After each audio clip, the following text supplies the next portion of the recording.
I did my first wedding for free. I knew I had to get skin in the game. I knew I had to get a highlight reel saying that I can do this, because then I may have the talent for it, but I have nothing to show for it. So, what I do, I had some friends, they need videos done for the weddings, and they didn't have a great budget. So you know what? I blessed them. They blessed me with the opportunity. And then boom. And then that's the last time that I did a wedding for free. But I got salt in the game. Right. I didn't just go, pay me $1,000. I've never done this before. That's not realistic.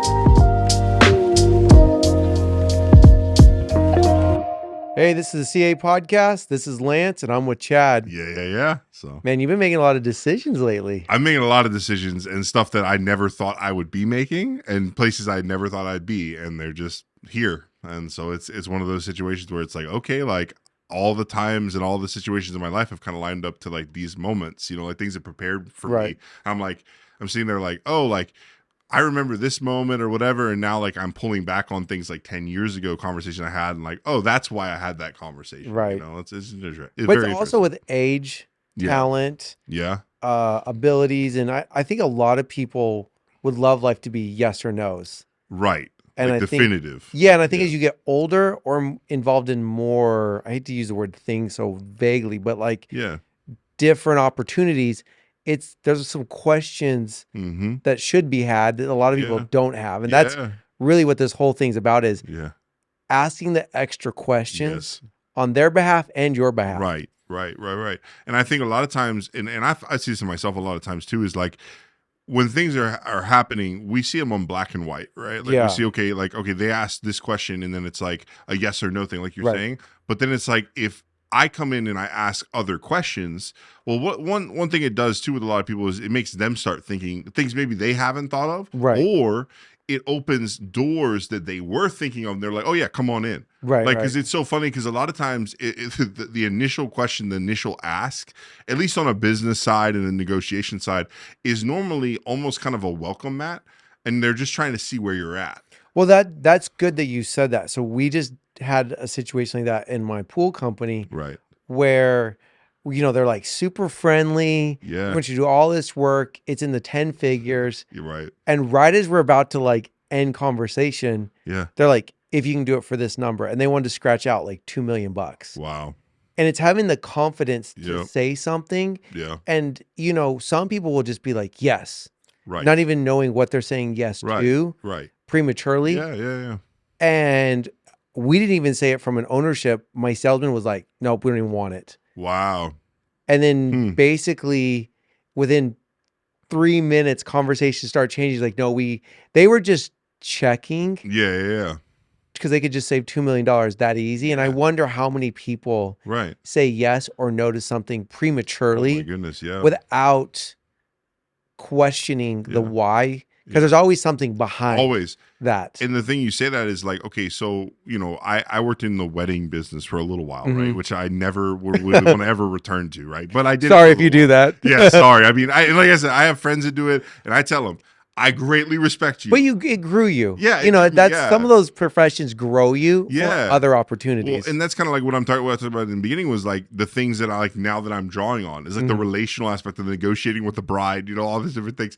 But the thing with that whole situation is like, when you're looking at that business, there's so much in there that's like, it's cut or dry until it's not. Right. And so like you learn in that, like, hey, there's times where like there's things that are said that are then swapped. So if I don't ask the question now, like if I don't ask, what music do you want? What kind of edit would you like? Like there's different styles. Like then like I'm going to get burned in the end because they're not getting burned. I'm going to get burned. Now, obviously they may not get what they want in exact, but then I'm going to be the one that's out. They're hanging me dry saying this person came to us with a horrible product. Well, even if they paid you, they can burn your reputation. 100%. And that's even worse than not getting paid. Right. And that's what I always said I said, this is why I'm no longer in it, is I said, every single wedding video is my last one. Right. Because at the end of the day, if I do it and I mess up and I miss the kiss, that's it. That's the last one. I can never do a wedding video again.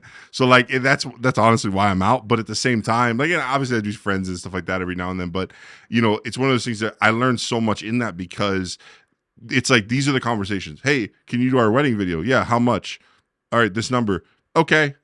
And then, all right, when do we pay you? They don't ask any questions. Mm-hmm. So then I'm the one that's responsible. That's good. Now, obviously, that's a niche thing, Right. but it's like sometimes the person will ask you one question, and if you just go there and you don't inquire anymore, you're up a creek because now Right. you're the one that has to answer all these questions that you didn't ask. Right.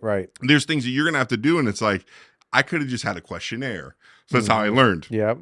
Here's my questionnaire. Here's all this. Here's this style. So I'd have like the running gun style. Okay, these are the weddings that were shot like this. But think of a job opportunity. Right. And we've all wanted opportunities. Oh, yes. And sometimes we're hoping for it. Yeah. And we don't ask, what were you wanting me to do? And the next thing you know, they add in, well, you're a manager of people, not a task. And you're like, no, I didn't want exactly a division. I wanted a task. Or people are like, wanted the people side of it and not the task. Right. And we're so quick for the title and the money. Yes. And it's like, if we just as individuals, and that's where Culture Architect's been trying to help you guys, is that, get that confidence. Know that God is leading you to that. Because we're humans. We 100%. all have a little air in us. Some more than others. And when we start to know the more behind it, it really helps us make the best decision. 100%. Because you have a family. 100%. I have a family. We have kids. We have a lot more to do than just a job as us as single men that we could have burned the candlestick 100%. All day long. And like me and you both have the temperament of like work. Like if you let us, you'll find us, you'll come and look at us. Okay, we're working. You'll come back 6 hours later. We're working. Like this is our temperament. So like if we don't stop the buck somewhere, we're just going to ruin our families. You're like, oh, what are you doing? I'm working. It's like, there's so much that's going to go wrong. And so I think for us, and that's why we're saying is like, obviously there's people that struggle with the opposite side of us. Right. Where it's like, they're the type of people that, not that they don't want to work, but like that they're like, okay, well, my time, I need to be very careful about my time. And I think for that type of thing, it's like, I understand that, but at the same time, like you have to be a go-getter in some way, because that's more, I guess, attractive to someone that's wanting to offer you work or someone to offer a contract or things like that. But then when you get to that point, then you have to go, okay, well, it's basically kind of what you're saying about the job that y'all kind of declined. Was like, is this person asking me, to do something, and then I'm going to have to come in and cut myself short. Right. So like, I'm going to have to work for pennies on the dollar because I said yes to it. And that's what happens all the time in the wedding video industry that I see, is somebody will go in and somebody will be like, hey, you do my wedding video for $600? And they're like, sure. And then 40 hours editing in, you're like, holy cow, I am getting paid under minimum wage. Right. Like at this point, I'm paying myself to be here, not to mention the time I was actually there. Right. So I think a lot of times, and that's the thing, is we'll undercut ourselves because we'll rush to say yes. But then I think there's this other thing that when we rush to say no, how many doors, because I think this is the thing and really big in Christian communities, like, oh, well, if the door is supposed to open, it'll open. Right. Well, what happens when you're the one slamming doors? Right. Like you're like, no, and you just slam the door, and it's like, well, what if you were supposed to kind of not lead it on, but just be like, hey, okay, I'm interested. I want to hear more about this. And you leave the relationship, you leave the door kind of wide open. But there's a thing called text. Yeah. And I find that we text things we don't need to text. Oh, that's good. And then we're also, so there's times where I want to do something and I float ideas through text because it's impersonal. Yeah. Like they're not rejecting me. No. So I'll test the waters through a good. text. And I think, like you're saying, in the Christian community, especially in a church environment, everybody wants to help. Yeah. But there's still things that have to get done. Mm-hmm. We need to know what the objective is. Yeah. And we have to also be realistic that everyone's wanting sometimes their own objective, because the narrative is not always fully painted. Right. When there's a special event, whatever the case is. Yeah. And I just think a lot of us forget to ask, like, what do you want out of this? Like you're saying, if you thought of it in that way, then you're not coming in with false expectations. Like, oh, I thought I was the leader. Or I thought you were going to lead, and then no one's picking. And this, I don't understand why in the last, if it's post-COVID, we're inactive in talking more about other things instead of just being like, okay, let's get to the idea of what we're talking about. Yeah. Let's hash it out. I know we're probably not going to see eye to eye on everything. Right. But we got to come to an agreement. Yeah. Even in negotiations with contracts. Yep. And I understand why they bring in, somebody who has no skin in the game, because now they're just basically want to make sure their client gets the most. Of course. But that's not going to be realistic. Like No. you're not able to have a individual that's representing Chad and all of Chad's doings. No. You just have to be able to talk through it. Yeah. And at the end of the day, you have to feel that you got what you needed. Yeah. And you know, the funny thing in life is, and I guess like me holding a bottle of water is the best thing. Yeah. You can pay 99 cents. Yeah. And there's water that's $100. 100%. Yep. Same water Yep. comes from different places, different meanings. Yep. Yep. And I think we have to be okay with who we are, what we are for that season. That doesn't mean we're always going to be valued at 99 cents. Yeah. But if it's the first time you're doing something, you have to be okay to step out. You can't think that you're going to get paid as somebody who's got 10, 20 years in the experience. I mean, to be honest, like so kind of the segue into like when I was talking about videos and stuff like that with weddings is I did my first wedding for free. And I did my second wedding video for like $200. And like, I knew I had to get skin in the game. I knew I had to get a reel, like a highlight reel saying that I can do this, because then how do I want to get the $3,000, $4,000, $5,000 wedding if I don't even have, like, I may have the talent for it, but I have nothing to show for it. Right. So, you know, what I do, I had some friends, they need videos done for the weddings, and they didn't have a great budget. So you know what? I blessed them. They blessed me with the opportunity. And then boom. And then that's the last time that I did a wedding for free. But I got salt in the game. Right. I didn't just go, pay me $1,000. I've never done this before. Pay me $1,000. That's not realistic. And so I think what you're trying to say, and what I'm kind of interpreting too, is like within my own life is like, be willing to invest in yourself, even if it looks like you're taking a loss. Right. So like if you're taking a physical loss, then it's okay, because if you can grow in something, I talked on the Back Pocket Creative too about it, is like there's sometimes where like you're gonna have to do projects and things like that where the best investment that you get out of it is what you're learning in that process. Yes.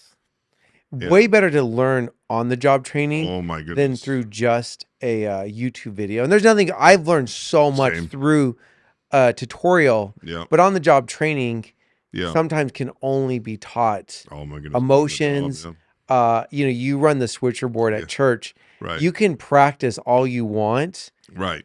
Getting the right shot in a live setting can only be done in a live setting. And I think, you know, we're kind of bouncing in the sense of like, yes or no's, but knowing what am I saying yes to and what am I saying no to comes with a lot more than just yes or no. Yeah. And it's hard for people today because I think we have this fear of, am I making the wrong mistake? And you might be. Yeah. But you'll never know, and you'll know a lot more if you ask big questions. Yeah. I saw a statistic, and I thought it was interesting, was that after people turn 25, they don't make many like life-altering decisions until something traumatic happens. Right. So before 25, everybody's, you know, willing to move across the country 5-10 times, like, you know, make crazy life decisions. Change your majors, you know, all that Change your majors, yeah, everything, right? But then once people hit around the age of 25, like you just stop making big decisions and you more or less sit where you're at.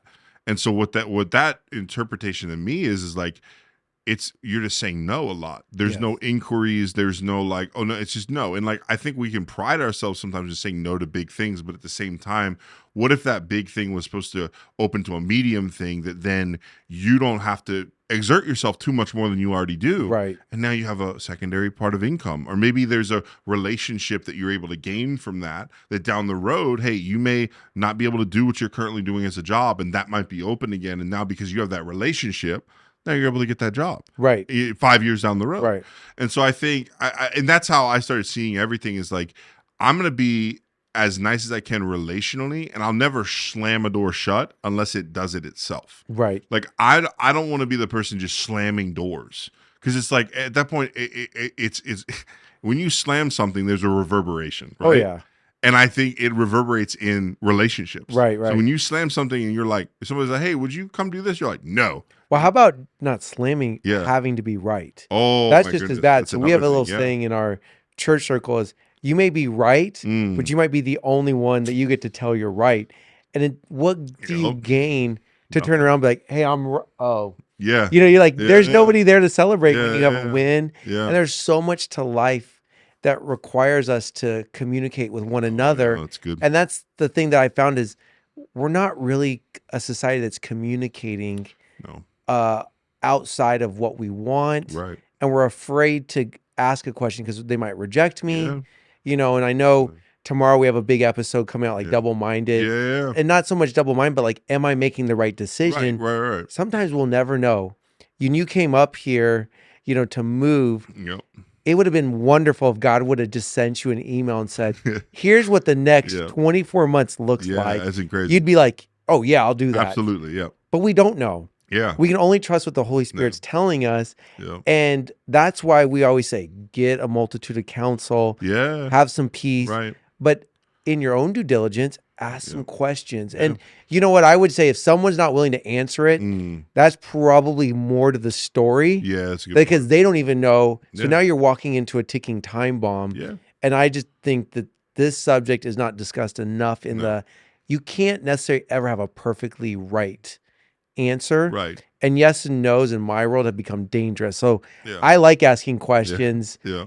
Some people think it's annoying. It's like, oh, you're prying. Yeah. But how is she supposed to paint the picture?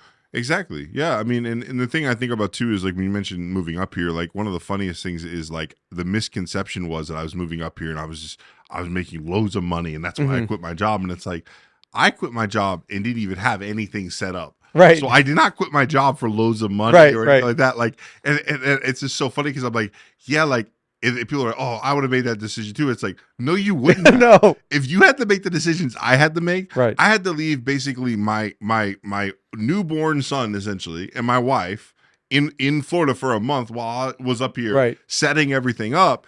And it's like, no, you wouldn't have chose that. Like, I don't know many people that would choose that, and it's like, I'm having to make decisions now, like you said, to leave my new infant your son, new newborn, work a little bit somewhere. And it's like, just for a time. And it's one of those things where it's like, those things are hard, but when you realize that behind every yes, behind every willingness, there's a new grace. And I think that's the thing, because like, it's no secret that you were gone for a long time, right? And I mean, there was grace for you though, because I think at the same time, like, when you looked at it and said, if so, somebody said, okay, hey, you're not gonna be home from November to basically the end of January, right? Whoa, I can't do that. But you said yes to it, and then the grace came with it. The grace came for your wife. The grace came for yourself. Like you guys talked about a little bit of that on one of the episodes on the last CA podcast, and it's like, there's grace behind your yes. There's willingness. So when you willingly say, okay, you know what?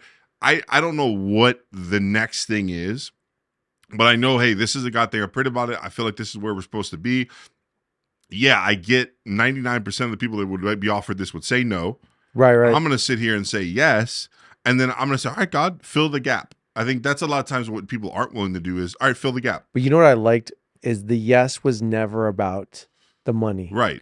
Because when you're making yes solely on money, oh my goodness, it'll always come with more problems because we're putting money way too high on the pedestal. Yeah. And it's like, probably not going to enjoy it after a season.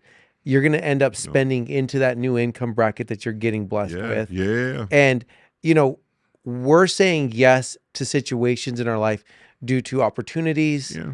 Even if it is money, it's not all about the money. No. It's about the opportunity, the challenge, sometimes helping others. Like, so I had to go to help my own business because we just didn't have the manpower. Right. You're saying yes to some scenarios, not just for money, but it comes with compensation. And there's nothing wrong with that. Yeah. But I think a lot of people make it, well, what title do I get and how much money? Yeah. And those are always, I've seen in my life now over 42 years, it doesn't end well. No, it doesn't. We, being around ministry a good portion of our life, you look back and you go, how did that person hang it up? Well, they were under a pressure, and it was a false pressure because they were doing it for money, or they weren't graced for that title. Right. And that's what we would love to help you with is protecting you out of that. Don't just say yes because they're offering you the title of executive whatever. Or we're going to bump you 10, 20, 30,000. Even $100,000. The Bible continually says, do not make money, an idol. Do not put it before me because it will end ugly. Yeah. I mean, what profits a man's soul? Gain the whole world and lose his soul. And I think, and it's such a cliche thing, right? We have so many songs about that and everything else. Like it's secular and everything. You have both gamuts, and like at the same time, like you look at it and you're like, wow, that is a thing. Like that's a thing we have to watch because I'd say that, what profits a man if you gain the whole world and you lose your family? Like, okay, you just gained all this money and now your family's gone. Right. Like, okay, and we know people that have done that. Oh yeah. We know people that have lost their entire family because they said yes to the money.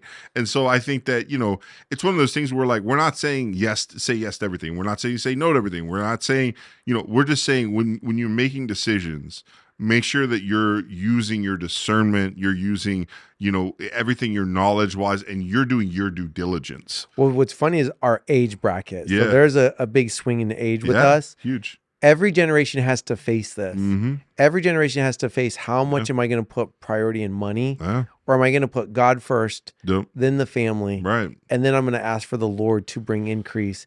And we would think that we would learn from our fathers, but we can to a degree, but you'll never know till you're walking in it. And it's probably the hardest thing is saying yes or no. I know for me, leaving the family business, knowing what role I played, I was like, they're going to fail. I know what parts I'm really helping with. Right. And then, like you had said, you might grow by saying yes. And they grew. And then it allowed me to grow because I was in God's will. They were in God's will. But it was hard. And when you were talking about you make less decisions as you get older, it's kind of like if you've ever had scar tissue, everything gets tighter.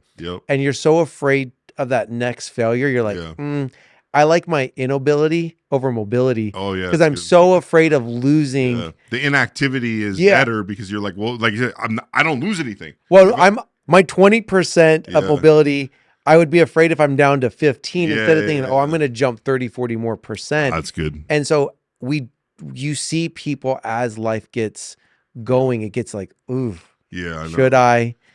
And then it's like, oh, and you feel bad. Is a tug of war. Yeah. And it's a mental battle. Yeah. So, but it's been a good conversation. Yeah, man. I think it's interesting because it doesn't matter what's happening, politically, weather, inflation. There's always going to be decisions we have to make as 100%. Humans. Always. Not even just Christians. No. And we like to think that, like, because we have Jesus on our side, we're going to make every decision just perfectly. And it's like, I wish. I so wish. No, for sure. So, well, that'll be it. And man. Anything to encourage people with? Yeah, I just want to encourage you to really focus on what God is speaking and not looking at what your community is telling you. Let the Lord lead you. Of course, get good counsel, a multitude of counsel. Hopefully you're not asking your broke friend for financial advice. Find someone who's maybe done it before, reach out. You'd be surprised how many people love to share their story. And then trust the Holy Spirit, but never be afraid to ask that question because that'll give you a little bit more insight to what you need to do. That's good. All right. Well, we'll see you next week.